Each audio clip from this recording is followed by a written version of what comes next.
أعوذ بالله من الشيطان الرجيم بسم الله الرحمن الرحيم وإذ قالت الملائكة يا مريم إن الله اصطفاك وطهرك واصطفاك على نساء العالمين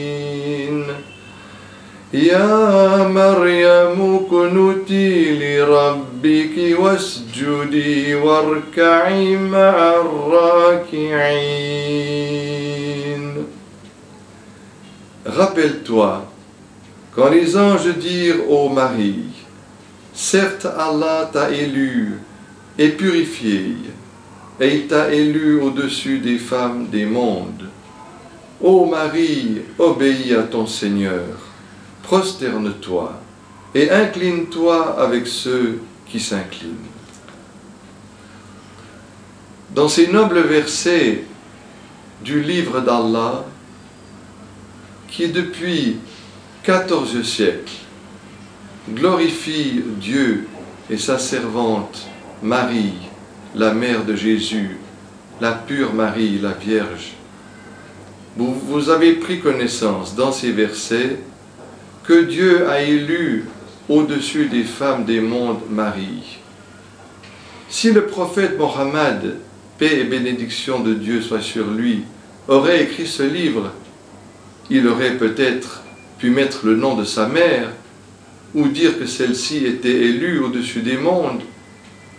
Mais dans le Coran, vous ne trouvez pas le nom de la mère de Mohammed, sallallahu alayhi wa sallam, ni de ses épouses, que la paix soit sur elles toutes. Mais vous trouvez un seul nom de femme, c'est le nom de Marie, paix et bénédiction d'Allah sur elle.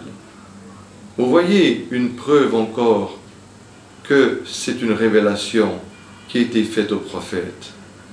Et dans le verset aussi, Dieu ordonne à Marie, ô Marie, obéis à ton Seigneur, et prosterne-toi, et incline-toi avec ceux qui s'inclinent. Ceci est un signe pour nous montrer qu'à l'époque dans laquelle Marie et Jésus ont vécu, eux aussi se sont prosternés devant Dieu. Eux aussi se sont inclinés devant Dieu. Et jamais Jésus n'a fait une statue de lui-même et prié lui-même. Jamais il n'a fait une statue de sa mère et prié sa mère. Tous les deux ont adressé leur prière à Dieu, leur invocation au Très-Haut. Vous voyez comme ils ont changé la religion de Jésus, qui à l'origine n'était pas celle que nous trouvons aujourd'hui chez les chrétiens. Cette religion était de n'adorer que Dieu seul. Lisez aussi dans le Deutéronome, lorsque Moïse était sur la montagne sainte du Sinaï et qu'il reçut la Torah dans laquelle se trouvent les 10 commandements. Dans le 2e commandement, Dieu dit à Moïse, « Tu ne te prosterneras pas devant des images taillées. » Car lorsque ton Seigneur l'Éternel t'a parlé du milieu du feu à Horeb, tu n'as vu aucune figure dans le feu. Ceci aussi est une preuve que Moïse, la paix soit sur lui, s'est prosterné devant Dieu. Nous trouvons aussi dans le Coran que Dieu dit « Les mosquées sont consacrées à Allah seul, n'invoquez personne avec Allah. » Et le prophète lui-même a dit « Quand tu demandes, demande à Dieu. »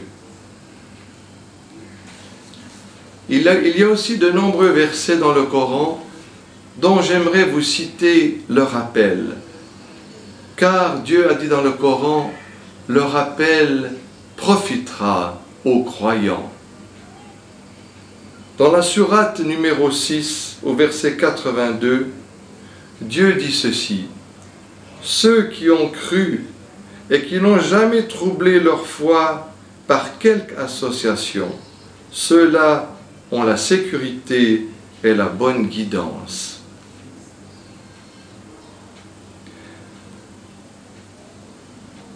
Dans la sourate numéro 7, les versets 191 à 194, Dieu dit ceci: ceux que vous invoquez en dehors de Dieu sont des esclaves comme vous, des serviteurs comme vous.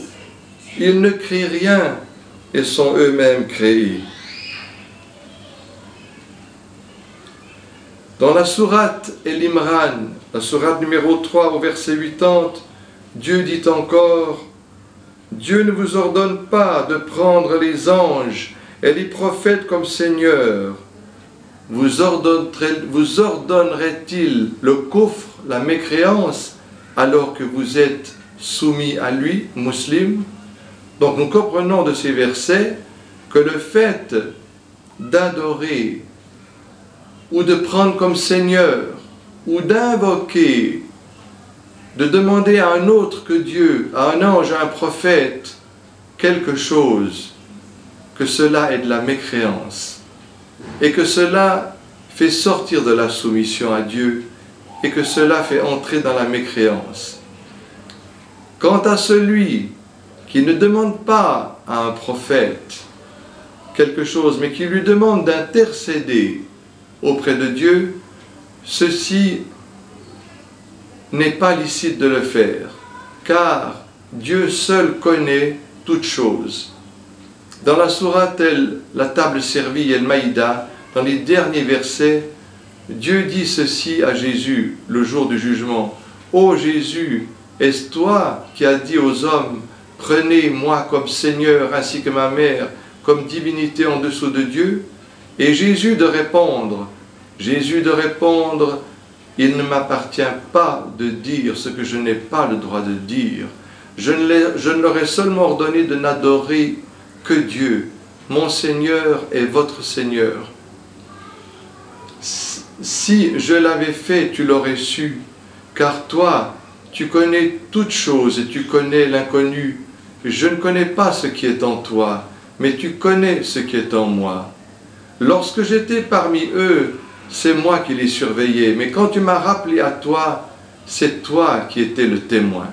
Nous voyons dans ces versets que lorsque Dieu a rappelé Jésus à lui, c'est Dieu qui était témoin et non pas Jésus. Et notre prophète Mohammed, paix et bénédiction de Dieu sur lui, a dit dans un hadith rapporté par Al-Bukhari qu'au jour du jugement viendront à son bassin et quiconque boira à son bassin n'aura plus jamais soif. Et son bassin a des coupes aussi nombreuses que les étoiles du ciel. Et viendront des gens à son bassin, et le prophète dira: ils sont des miens.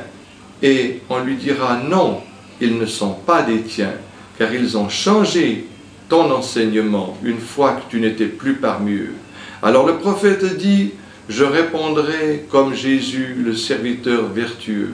Lorsque j'étais parmi eux, j'étais témoin, je les surveillais, mais quand tu m'as rappelé à toi, c'est toi qui étais le témoin.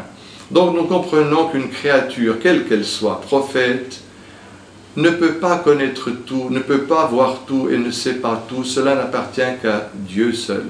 C'est pourquoi c'est lui seul qu'il faut prier. D'ailleurs, Jésus lui-même, dans l'évangile de Luc, au chapitre 19, a demandé l'aide de Dieu et Dieu lui a envoyé un ange. Donc comment se fait-il qu'aujourd'hui les chrétiens demandent l'aide et le secours de Jésus plutôt que de Dieu, alors qu'ils devraient l'imiter et faire comme lui, demander le secours de Dieu et non pas le secours de son prophète Jésus, paix et bénédiction sur lui.